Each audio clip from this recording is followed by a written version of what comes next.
Everybody, welcome to a snowy Monday. It's not too much snow here yet. We have a covering, but yes, I know that lots of people have got a lot of snow right now. So enjoy, and I hope that the kids are enjoying it too. And today we're going to be talking about fear. Now, fear is something that affects all of us at some point in our time, and it can affect our work, it can affect our productivity, it can affect all areas of our lives. We know that. But that's because fear is just one of our human traits. Just as joy and happiness and success is part of who we are, so is fear. So it's something that we will experience at some point in our time. But what we don't want it to do is to hold us back and to stop us to developing ourselves and our business. So I'm Libby Knight of Libby Knight Consulting, and I help people with their businesses. And of course, fear is something that will hold us back in our business. So that's why I'm addressing it today, because sometimes we have to get back to basics. It's not about the tools, it's not about the apps, it's not about the tech. If we have fear, then none of that matters. So sometimes we need to get back to basics and make sure that we have the foundations to be productive. So the fears are part of being human, and sometimes they get so big that they hold us back. Sometimes we don't even notice them creeping up on us until the point where they paralyze us, and we start to see the procrastination and the overwhelm because they just get to be more than we can cope with, and we tend to shut down. And that's when we lose our motivation, when we lose our focus, and the productivity goes down the pan, and we start to really struggle. And we end up in this cycle of negative feelings, of panic. And there are signs. So sometimes, as I say, we don't see it coming. Sometimes we get quite deep before we notice what's happening. And that can happen with fear and in stress and being burnt out. These things just creep up on us. And sometimes it's quite late in the day when we realize. So there are signs that we can look out for that show us that the fear is creeping in to a point where it's going to cause us stress.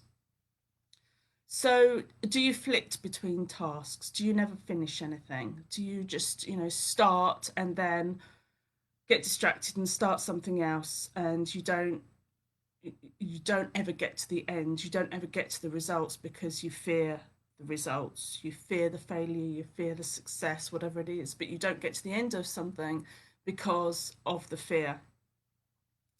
Do you lose focus? Do you find that you're not really focusing on your goals, that you're keeping yourself busy, but you don't have the direction, that you're kind of foggy, you're not really able to keep on track, and you become quite disorganized? Do you lose sight of your why and your goals? Do you forget what this is all for, and you just end up doing without really focusing on those really emotional whys? And just sometimes what seemed very possible once suddenly fills you with fear, and you just can't do it. And something that you have done in the past that you were perfectly capable of and could do in your sleep suddenly becomes like a mountain. It suddenly becomes scary or insurmountable, or you just can't face it. That's another sign that things are not right. And are you finding it hard to make decisions? Are you avoiding decision making, or are you finding it hard to commit to something, to a plan? Are you finding it hard to kind of step over that gap between where you are now, where you need to be and what you need to do, but you just can't get there? You just can't make that commitment to take action. And are you doubting yourself? You're very capable. You're incredibly capable, but you start to doubt yourself. Somebody was saying to me yesterday about how a friend of a friend's company was putting a plan in place to help people to return to work after COVID, to do that. And they said, well, why do they need help doing their jobs? They've been doing their jobs for years. Why do they need that? And I said, it's not about the job, it's about the fear. It's about the fact that they've been told for a year every single day about something out there that's dangerous, and they have fear. And it may never have been something that would have bothered them before. They never maybe thought that they would be fearful. But life brings, it's not a smooth path. And at the moment, we do have a lot of fear. So, it's not about the doing, it's about the fear that's holding us back and overcoming that and facing it and seeing it and recognizing it and doing something about it. So, don't be ashamed of being fearful because it happens to us all at times. But we don't want it to get to the point where it completely sabotages what we want to do. So when you're motivated and positive, you tend to put all your energy into your work and into your planning, and it all goes plain sailing. But when you're fearful, your energy tends to go into protecting yourself and defending yourself.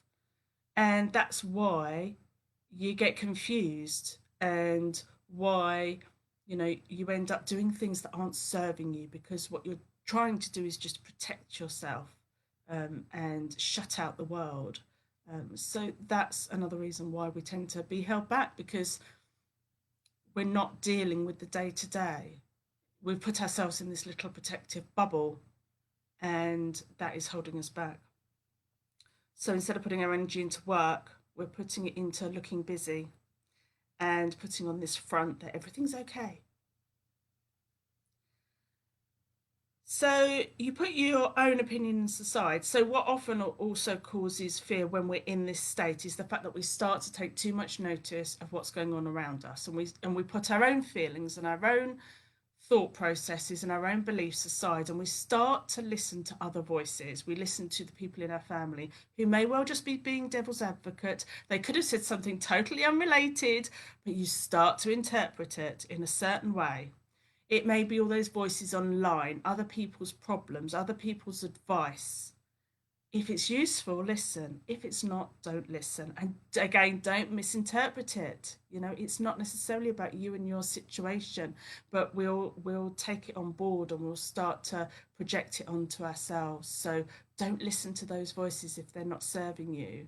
This is your business. This is your life. This is you. You are unique. You are like no one else. So listen to what helps you and shut out what doesn't, because it doesn't actually apply to you. Don't project these things onto yourself. So also, don't worry about letting people down. So this is something that a lot of people struggle with, is that they think that if they make a certain decision, they're going to let other people down. Don't assume that you're going to let anybody down. If you're doing what's good for you, it's likely going to be that you're going to be more positive. That's going to have a more positive effect on the people around you, the people you work with, your family. So don't internalize and don't assume anything. If we look after ourselves, we look after the people around us. So don't do things out of a sense of duty, or because you've always done them that way, or because you think people expect it of you. People have their own lives to worry about, and it's probably not as important to them as you think it is. You can also manage expectations, ask questions, find out if that's actually true. So, worrying about doing the wrong thing is just a worry, and if it's internal, then you will never know if that's actually the truth. So, find out, is it actually the truth? So, we internalize and shut other people out as well, don't we? So when we're in this fearful state, we tend to hold everything in and we don't share it. We don't talk to other people. We hold it inside, and it just grows and it just gets worse, and it just sort of, it's like a snowball, as it's going downhill, and it's just gathering and gathering and getting bigger and bigger. And that's when it turns to this stress, and when we start to clamp up and close down. So only listen to the voices that matter, and don't fear seeking help. Now, you don't need to go to your nearest and dearest. If you want to go to somebody a step away, I'd be always privileged if anybody confided in me, if they felt that I was that kind of, at that point, that step away from their closest, and that they just wanted to talk to somebody who would understand and to listen and to, be there to offload to, because offloading is going to be so cathartic. It really, really helps, because you shouldn't be looking at the future with fear. You should be embracing it. So offload this stress, offload that weight that you're carrying around right now, and share it with somebody. Somebody would be very privileged. Choose who you trust, who you would like to share it with, and let them, listen, be the ears and get it out. Stop holding it inside because it's toxic. And ask yourself, are these stories that you're telling yourself true? So, are the things that you're talking, the way we talk to ourselves, sometimes we can be very mean, and we would never talk to somebody else like that. We would, if we had a friend who was carrying around the stress that we are sometimes, and we offloaded to them, they would be kind, they would be compassionate, they would listen, they would advise. So turn the tables.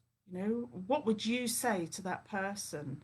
How would you shut them down? Would you say, oh, it's just nonsense, stop being so pathetic? No, you would say, oh my gosh, I want to listen, I want to help, I don't want you to carry this around. I understand that what you're saying, whether you agree with people or not, you have to understand that their fear is real. And other people will realize that your fear is real. They don't have to understand it, they don't have to agree with it, but fear is real. It affects us. And we should never discount someone else's fears. And we wouldn't do that to somebody else. So allow people to listen and to help. So do that for yourself as well. Listen to the stories that you're telling yourself. What have you been telling yourself? Is it true? Is it really true? And if somebody else said that to you, what would you say to them? Because you don't want to self sabotage, because that's what we do when we keep telling ourselves these stories, which then become Chinese whispers. And we start off with one fear, and it grows and it grows and it grows and it changes. It's a bit like memories. Your version of a memory is different to someone else's, and every time you recall that memory, it changes a bit and it changes a bit and it changes a bit. And it's a bit like the voices and the stories that we tell ourselves. They change a bit and they change a bit and they change a bit, and that's when something so trivial can become a huge deal. And it is a huge deal. It is no longer trivial. It's a huge deal, and we don't want to go down that pathway. So quieten the external voices and then start to be curious about the things that you're telling yourself and the things that you are thinking. And another great exercise is to start to offload them. Start to get those thoughts and start to just write them. This is not a journal. This is not something you need to do every day. This is not something that you need to share. But if you are somebody who isn't a journaler, I'm not a regular journaler, but what I have found really useful is just to get what's in here out there and to ask those questions. Why am I feeling this way? Where is it coming from? What's bothering me right now? What's not so great right now? And then you'll start to build a picture of where it's coming from. And actually, just the action of putting it down, talking to somebody, writing it down can just be incredibly freeing. And just because you're writing down negative things, rather than them seeming more negative, sometimes they just help you to put them into perspective and to offload them. And ask yourself, why am I feeling like this? Where is this coming from? Do I believe that this is actually a problem? And start to look at where your stresses are coming from and how you can reduce them. Start to say, now, if I stop doing this, what would actually happen? And often, if something is a huge stress to you, if you stop doing it, the positives are going to far outweigh the negatives. If you are holding on to something that has no purpose other than, or all it's doing is stressing you, let it go. Start to declutter, simplify life, simplify business, get back to basics and get rid of all the stuff that you don't need that is just stressing you out. Because nothing's irreversible. You can reverse that back again if you want to. So take that brave step to say, this part of my business or this business is stressing me out. It's not serving me. There are more negatives than positives. And then switch it off. It doesn't mean it's gone away forever. Just allow yourself some time and space to be without it and to see what happens. So strip back, simplify, and do more of what you love. You started doing what you did. You had a family. You do your work because of what you love. It came from a place of love. So get back to doing what you love, the parts of the business that you love. If there are parts of the business that stress you out, find different ways of doing it. So start to offload the negative and replace it with the positive. One thing at a time. It's not going to change overnight, but make some brave decisions and then start to take action one step at a time. So I hope that that helps. You don't want to be stuck in this place, this same place, and be thinking the same things, doing the same things, because I guarantee that if we're still here in a year, it will be worse, not better. So take a step back, slow down. You know, if you keep going, all you're doing is going down that treadmill. Stop, take stock, offload, share, ask yourself some hard-hitting questions, and then start to build it back up again. Take it down, start to build it back up again, and get back to where you were. But the important thing is to share and offload. Stop holding it in here and holding it in here, because that's toxic and it's not easy to stop that cycle, but it will be so worth it. And if you do need to talk to anybody and you don't know who to talk to, then just get in touch. I'm always here to listen. So I will be privileged to listen and to help you to share. So I hope that that helps. We are carrying around fear at the moment, fear for so many different reasons, fear for ourselves, for our families, for our children, for our businesses. So a fresh start, take it down to basics, and then rebuild. Take care, everybody. Have a wonderful day. Hopefully you're part of Productivity for Profit, my free Facebook group. I also work with people one-to-one on their businesses, their strategy, sales, marketing, planning for the future. And I also have a membership called the Pop Business Boutique, which will reopen again later in the year. It's closed right now, but it will be reopening. So take care. Thank you for listening. And I'll be back next Monday for my next Monday Live.